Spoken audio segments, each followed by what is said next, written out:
Part 2 है भाई, वही हम लोग बीच में अटक गए, ठीक है।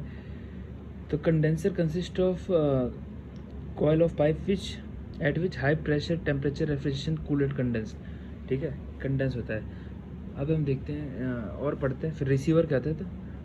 The condensed liquid refrigerant from the condenser store in vessel known as receiver and from where it is supplied to evaporator through the expansion valve of refrigerant of cool wall. देखो vapor compression सिस्टम होता है कि कौन कौन से components होते हैं और ये कैसे काम करते हैं। तो वेपर कंप्रेशन जिसको नाम दिया गया है क्योंकि इसके अंदर जो वेपर्स हैं उनको हम कंप्रेस करते हैं। तो वेपर को कंप्रेस करते हैं, जिसके लिए हम यूज करते हैं कंप्रेसर का यूज करते हैं।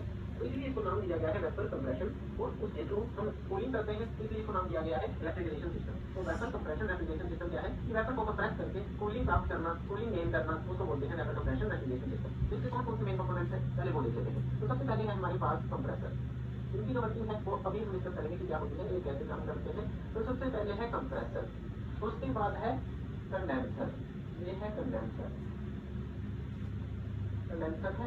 उसके बाद है वाल्व, इसको हम टोटल वाल्व भी बोलते हैं। उसके बाद है इवेपोरेटर। तो कंप्रेसर, कंडेंसर, वाल्व और इवेपोरेटर, तो ये काम कैसे करते हैं, जो कि कूलिंग जनरेट करते हैं। तो ये कैसे करते हैं, देखिए इसके अंदर जो इवेपोरेटर है वो रीजन है जहाँ पे हमें कूलिंग करनी है। इवेपोरेटर क्या करेगा, इवेपोरेटर के अंदर कूलिंग होगी, ये उस रीजन से कनेक्ट होगा जहाँ पे हमें कूलिंग करनी है। तो वहाँ की जो हीट है वो इवेपोरेटर के थ्रू एक्सट्रैक्ट की जाएगी जब इवेपोरेटर के अंदर रेफ्रिजरेंट मूव करेगा। तो देखते हैं ये कैसे काम करता है।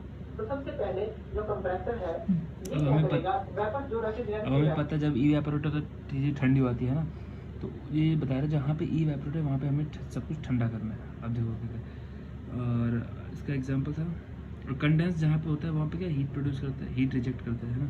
अपना बोतल में देखो जब उसको रखते हैं तो कंडेंस होता है ना बाहर की चीज़ें, तो क्या ऊपर पानी बन जाता है, नीचे गर्मी रहती है। पर जब इवेपोरेट होता है मटके में तो अंदर की चीज़ें ठंडी हो जाती है। इनको वो कंप्रेस करेगा, इनको कंप्रेस करेगा तो यहाँ पे कंप्रेशन होगा। कंप्रेशन के कारण क्या होगा, टेम्परेचर और प्रेशर दोनों ही राइज होंगे जो वेपर्स होंगे उनके।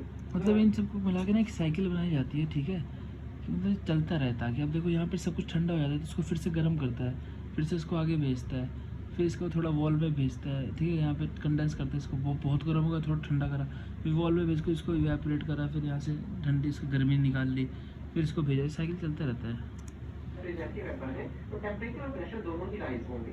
तो यहाँ से वो जाएंगे, जो हाई प्रेशर वेपर है, हाई टेम्परेचर से वेपर है, वो जाएंगे कंडेंसर के पास। यहाँ पे कंडेंसर है तो यहाँ पे जाएंगे। कंडेंसर का काम क्या है, इन वेपर्स को लिक्विड के अंदर कन्वर्ट करना, लिक्विड फेज में कन्वर्ट करना। देखो वेपर को लिक्विड, ये हमारा एयर सर्कुलेटेड भी हो सकता है कि एयर से भी हम कूल कर सकते हैं, या वाटर सर्कुलेटेड भी हो सकता है जिनके थ्रू कूलिंग टावर के थ्रू हम इसको ठंडा करते हैं, जो वाटर सर्कुलेटेड होगा। और नेचुरल एयर सर्कुलेशन भी हो सकता है, तो अकॉर्डिंग टू रिक्वायरमेंट इसका यूज किया जाता है।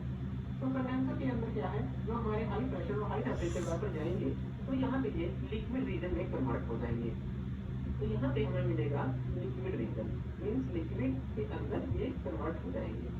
यहाँ पे वेपर थे, जैसे ही कंडेंसर से वो पास करेंगे तो वो लिक्विड रीजन में कन्वर्ट हो जाएंगे। और ये जो लिक्विड रीजन है या लिक्विड हम कहें रेफ्रिजरेंट में लिक्विड है, वो हमारा जाएगा इस वाल्व के पास। ये वाल्व क्या काम करेगा, ये वाल्व हमारा तो ये हाई प्रेशर और हाई टेम्परेचर के ऊपर वेपर सॉरी लिक्विड था यहाँ पे जो बना, तो यहाँ पे क्या होगा, यहाँ पे उसका टेम्परेचर और उसका प्रेशर दोनों डाउन हो जाते हैं। तो जब ये दोनों डाउन होंगे तो क्या होगा, देखिए क्यों होते हैं डाउन, क्योंकि यहाँ पे जो ये लिक्विड था ये एकदम से एक्सपैंड होता है। इस टोटल वाल्व को इस तरह से बनाया जाता है, यहाँ पे एकदम से एक्सपेंडेशन होती है, जिससे क्या होता है, उसका प्रेशर लो हो जाता है और टेम्परेचर भी लो हो जाता है। या दूसरी हम लैंग्वेज में कहें कि बहुत ही चिल्ड लिक्विड हमें इसकी इस साइड पे देता है। तो यहाँ पे देखिए, यहाँ पे अगर हम बात करें तो यहाँ पे हाई प्रेशर के साथ और हाई टेम्परेचर के साथ लिक्विड था, लेकिन जैसे कि इस वाल्व से वो गुजरेगा तो ये वाल्व उसको लो टेम्परेचर और लो प्रेशर में कन्वर्ट कर देगा। तो ये जो चिल्ड लिक्विड है ये इवेपोरेटर की एंट्रिंग पे दिया जाता है, एंट्रिंग की करवाई जाती है, तो इवेपोरेटर में एंटर करता है। तो जैसे ही इवेपोरेटर में ठंडा लिक्विड बहुत ही लो टेम्परेचर के ऊपर होता है, ये ठंडा लिक्विड एंटर करता है, तो यहाँ से उस रीजन से ये हीट को एक्सट्रैक्ट करता है, और हीट को जब एक्सट्रैक्ट करता है तो ये वेपर में कन्वर्ट होना स्टार्ट हो जाता है, वेपर के अंदर कन्वर्ट होना स्टार्ट हो जाता है। जैसे ही वाल्व से यहाँ से निकलता है चिल्ड लिक्विड, यहाँ पे हमें दोनों ही रीजन मिलते हैं, लिक्विड प्लस वेपर। मीन्स हम ये नहीं कह सकते कि जब टोटल वाल्व से निकलेगा ये कम्प्लीटली लिक्विड होगा या कम्प्लीटली वेपर होगा। प्रोपोर्शन में लिक्विड प्लस वेपर का हमें यहाँ पे मिक्सचर मिलता है। तो जैसे ही ये यहाँ पे एंटर करता है तो जो और बाकी लिक्विड है वो भी हमारा हीट लेके यहाँ से वेपर के अंदर कन्वर्ट हो जाता है। तो यहाँ से ये वेपर है, ये वेपर जब कब बनते हैं, जब ये उस रीजन की हीट को एक्सट्रैक्ट करता है और वो रीजन कूल होना स्टार्ट हो जाता है, जहाँ जिससे ये इवेपोरेटर कनेक्ट है। तो यहाँ से जो वेपर्स हैं ये हीट लेने के बाद कहाँ जाते हैं, दोबारा कंप्रेसर के पास। तो कंप्रेसर में यहाँ पे क्या आए, लो प्रेशर वेपर आए, तो लो प्रेशर वेपर को दोबारा से कंप्रेसर कंप्रेस करता है और उसके टेम्परेचर और प्रेशर को दोबारा से हाई कर दिया जाता है, और ये साइकिल इस तरह से रिपीट होती रहती है। तो इस तरह से कूलिंग हमें यहाँ पे मिलती रहती है और ये साइकिल इस तरह से चलती रहती है। तो ये था वेपर कंप्रेशन रेफ्रिजरेशन सिस्टम। तो थैंक यू वीडियो देखने के लिए। इसमें मतलब मेन चीज़ था जो वेपर था ना, इसी को हम लोग मेन चीज़ करते हैं। आप देखो वही चीज़ बताया इसने, यहाँ का सबसे पहले यहाँ से आया क्या, लो अपना ये लो वेपर प्रेशर है। क्यों, इससे पहले क्या हुआ कि जो प्रेशर था एक्सपेंशन वॉल से क्या हुआ कि एक्सपेंशन वॉल से मेन काम हुआ, अचानक से खोलने से बहुत ज़्यादा उसका चिल्ड हो गया। तो उससे क्या हुआ कि इसे जाते जाते इसने सारा हीट एब्जॉर्व कर लिया यहाँ से, और फिर से वेपर में चेंज हो गया। और फिर कंप्रेसर में इसने हाई प्रेशर कर दिया ताकि अब साइकिल चलता रहे। कंडेंसर ने इसको कूल कर दिया, लिक्विड में चेंज कर दिया कंडेंसर ने, और फिर कंडेंसर गया इसमें लिक्विड वेपर मिक्स हो गया, ठीक है। और फिर एक्सपेंशन वॉल में गया, हाई प्रेशर लिक्विड था कंडेंसर तक, ठीक है, गर्म था, हाई प्रेशर था कंडेंसर इसमें हाई प्रेशर कर दिया, ठीक है, हाई प्रेशर था, वही वाला है हाई प्रेशर ही है, अचानक से इसमें लो प्रेशर हो गया, खुल गया। मतलब अभी हम देखेंगे एक्सपेंशन वॉल कैसे काम करता है ये सब। तो ये था वेपर कंप्रेशन रेफ्रिजरेशन सिस्टम, छोटा सा ही था। अब नोट पढ़ लेते क्या है।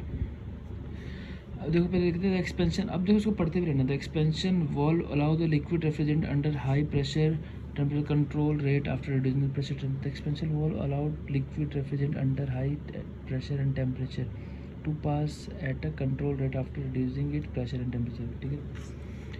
In any compressor refrigeration system, there are two different pressure conditions. One is called high pressure side and another is called low pressure side. The high pressure side includes the discharge line, piping from between। ऐसा पढ़ लेना, हमारा main काम था, उसको देख लिया हमने। That's all. Thank you.